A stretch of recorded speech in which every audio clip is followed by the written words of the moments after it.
Assalomu alaykum qadrli yurtdoshlar, qadrli do'stlar. Sizlarga eng zo'rlarini ilinib boramiz doim.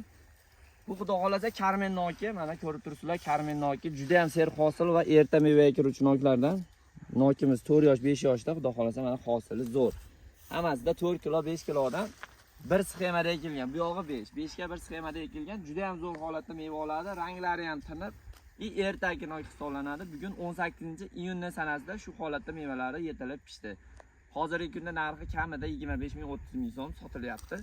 Albatta bundan boq qilishlaringizni tavsiya qilib qolamiz, chunki ham daromadli narsa, ham ertaki zo'r narsa. Mana kasallik ham juda ham kam tushadi. Bir dona shira yo'q mana. Qolgan noklarda shira bosib zeriktiradi.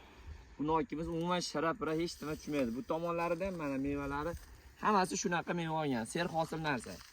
Albatta bundan boqsanglar yaxshi daromad topasizlar. Buni qaranglar, bu kichkina niholchalarini. Olgan hosilini qarang.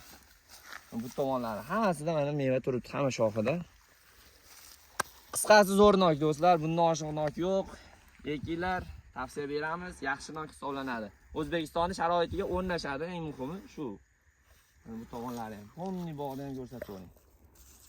Ko'chatlarimiz xarid qilmoqchi bo'lsanglar, pastda nomerlarimiz bor. Ko'chatlar ham shu yerda o'ziga ulangan. Bu nokning ichida, mana nokning ichida ko'rsating, bu tomondan ko'rinsa agar o't u yog'ida turibdi ko'chatlari ham. Albatta ko'chatlarni xarid qilmoqchi bo'lsanglar, hozir kelinglar, nokni ko'rasizlar, bu yoqda ko'chatni xarid qilasizlar do'stlar.